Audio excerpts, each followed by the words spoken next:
அனைத்தும் அனைவரும் சிவம். அனைத்திற்கும் அனைவருக்கும் நன்றி. தாய் தந்தையருக்கு நன்றி. அண்ணனுக்கு நன்றி. மூதாதையர் அனைவருக்கும் நன்றி. சப்த முனிகளுக்கு நன்றி. சப்த கன்னியர்களுக்கு நன்றி. சுப்பிரமணியருக்கு நன்றி. சிவபெருமானுக்கு நன்றி. என்னுடைய ஆன்மீக குரு தலைவர் அவர்களுக்கு நன்றி.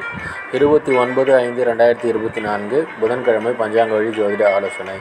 இன்று உங்களுடைய கர்ம வினை தீர உடன் பிறந்தவர்களுக்கு உதவி செய்யுங்கள். தீர்க்காயலுடன் இருக்க தம்பி தங்கைகளுக்கு உதவி செய்யுங்கள். ஆரோக்கியத்துடன் இருக்க தாத்தாவிடம் ஆசி பெறுங்கள். பணம் பெருக குழந்தைகளுக்கு உதவி செய்யுங்கள். எடுத்து வைக்கும் காரியம் அனைத்திலும் வெற்றியடைய பாட்டியிடம் ஆசீர்வாதம் பெறுங்கள். தந்தையிடம் ஆசீர்வாதம் பெறுங்கள். பசுமுகம் பாருங்கள். நந்தி வழிபாடு செய்யுங்கள். திருச்செந்தூர் சுப்பிரமணியர் வழிபாடு செய்யுங்கள். இதுபோல் வாழ்நாள் முழுவதும் வெற்றியடைய வாட்ஸ்அப் பண்ணி தொடர்பு கொள்ளுங்கள். டெலகிராம் சேனல் லிங்க் யூஸ் பண்ணி டெலகிராமில் ஜாயின் பண்ணிக்கோங்க. அஸ்ட்ரோஸ்ரீ ப்ரோபாலு சேனலை லைக் பண்ணுங்கள், ஷேர் பண்ணுங்கள், சப்ஸ்கிரைப் பண்ணுங்கள். நல்லது நடந்து கொண்டிருக்கிறது. ஓம் ரீம் வசி வசி சகலரும் வசி சர்வம் வசி அசி அசி அசி. நன்றி நன்றி நன்றி.